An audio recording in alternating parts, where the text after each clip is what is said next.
Thank you, Sam. All right. Folks, thank you for coming today. It's not a warm day, it's chilly, so I'm mindful of the slight discomfort that you have.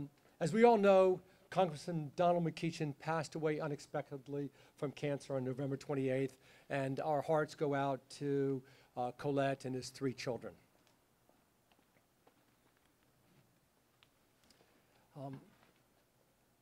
As many of you know, I've spent the better part of the last decade fighting for issues important to Virginians, like the environment, reforming our criminal justice system, investing in affordable housing, fighting for Virginia's health care, and preventing gun violence. Because I think of my successes in Virginia can be expanded to the federal level, I'm announcing today my candidacy for the Democratic nomination for the 4th congressional seat. Now, let me tell you this. I am a worker bee. If you've seen me around the General Assembly in the last decade, I work.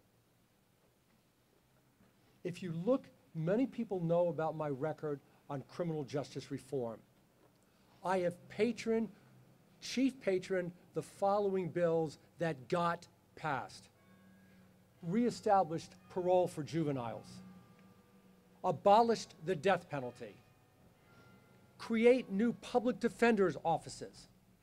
I led the work study to prevent gouging of prisoners in prisons and jails. Changed a 224-year-old law that now allows for jury trial but judge sentencing. I introduced and passed legislation ending the presumption against bail. There are 22 major pieces of criminal justice reform legislation that I authored and that got passed. It did it through work and working across the aisle. But there's more. Many people don't know other things that I was passionate about. I was the chief patron of the Virginia Clean Economy Act. I was the only Senate co-patron of the bill to cap insulin payments at $50 per month. I expanded mental health dockets in Virginia. And I put 9 African-American judges on the bench in the last 2 years. 9 African-American judges on the last 2 years. I have consistently and constantly looked out for the marginalized, those that don't have the same benefits that all of us and all of you have. I've watched out for them. And it's for those reasons that I'm announcing my candidacy for the 4th Congressional District. And lastly, I want to comment on one other thing, and then I'll take questions. I'd like to take this opportunity to address what the Democratic Party, the elites, did last night. Instead of holding a firehouse primary on Saturday, December 17th, 2022, like we have always done, firehouse primaries on Saturday, letting everybody vote, the 4th Congressional District Democratic Committee chose an unprecedented Tuesday special election nomination process. It will have the direct effect of chilling and limiting voter turnout. That's what the Democratic Party elites did. This decision that they made last night is the most anti-working class, anti-democratic, anti-women's decision since the Byrd era. You know, the Democratic Party, and I do have a D after my name, stands up and they talk about expanding voting rights. What do they say? Early voting.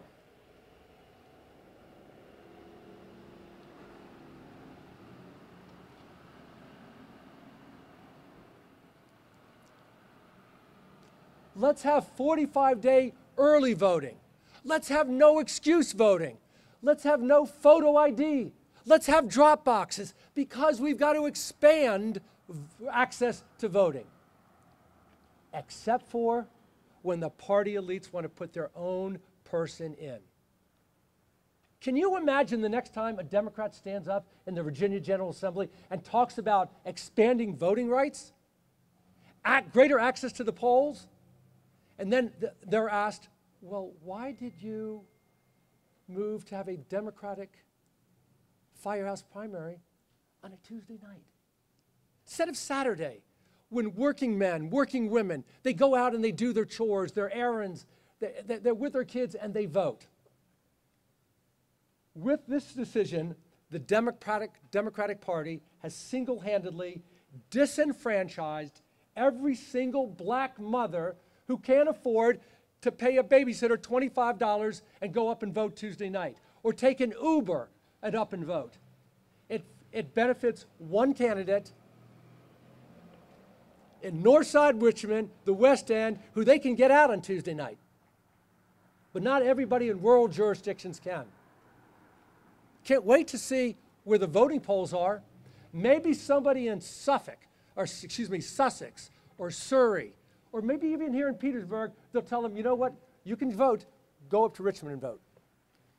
The Democratic Party stands for voter access, and the party did that last night. So,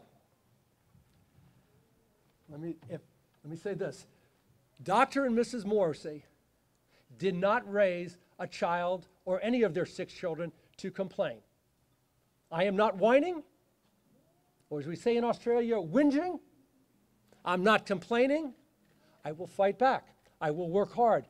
My parents taught all of us never to give up, never to quit. And that's what we'll do. So we'll play by your rules. We'll play by your rules. Shame on you, Susan Swecker, and the Democratic elites for what you did. We'll play by your rules, and we'll beat you. I'll take any questions. And did I mention, I'm Joe Morrissey, and I'm running for Congress.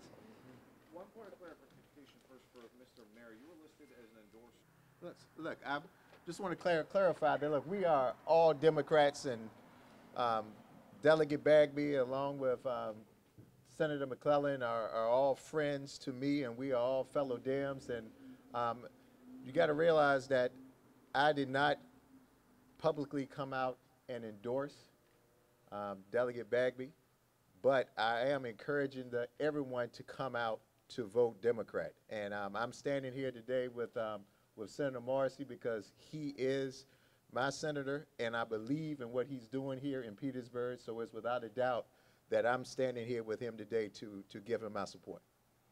Okay. Follow up on that. Why, Mr. Mayor, why then would Delegate Bagby list you as one of his endorsers if you did not provide your support? I did not put out any statement of endorsement. I just want to wish all of our fellow Dems to be able to come together after this and do what's best for Petersburg. I mean, the city of Petersburg is working with everybody across congressional lines. We have to come together after this is over in 6 days, and we got to all do what's right by the people here in Petersburg, and show the Commonwealth that we can all come and work together after this fight is over. But it's without a doubt that I'm supporting Senator Morrissey. So are you saying then that Delegate Bagby might have misunderstood your intent when you said you supported? You have to talk with Delegate Bagby about that.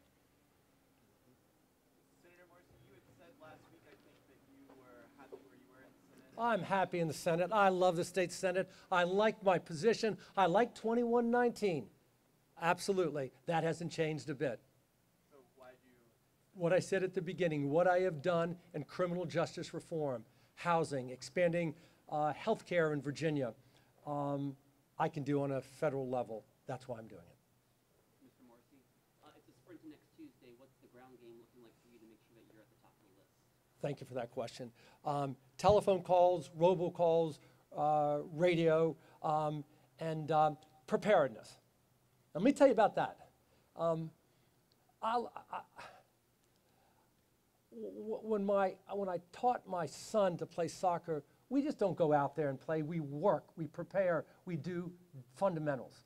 For the last 20 weeks, okay, in anticipation of a Senate bid, I canvassed in Henrico County every single day and on weekends. That ground game in Henrico at that time, actually didn't plan on it, but it helped prepare me for this. I am going to continue for the next 7 days making calls individually, talking to people. We will, as I said, do robocalls, radio announcements, and I will go into every home or community civic association that calls me. It's a sprint, and I can sprint. Senator, given the aggressive agenda that you've got planned before the General Assembly this year, if you are successful in securing the nomination, how would you be able to for want of a better term, balance your political work and your legislative work? Thank you for that question. I have every intention, and I will serve the entire Virginia State Senate session. When the Speaker of the House calls up and said, you have been elected to Congress, we want to swear you in on Tuesday or Wednesday, I will say to him, thank you very much, Mr. Speaker. I've got business to complete in the Virginia State Senate, and I will not get sworn into Congress until I have finished my business in the Virginia State Senate this year, including getting a casino for Petersburg.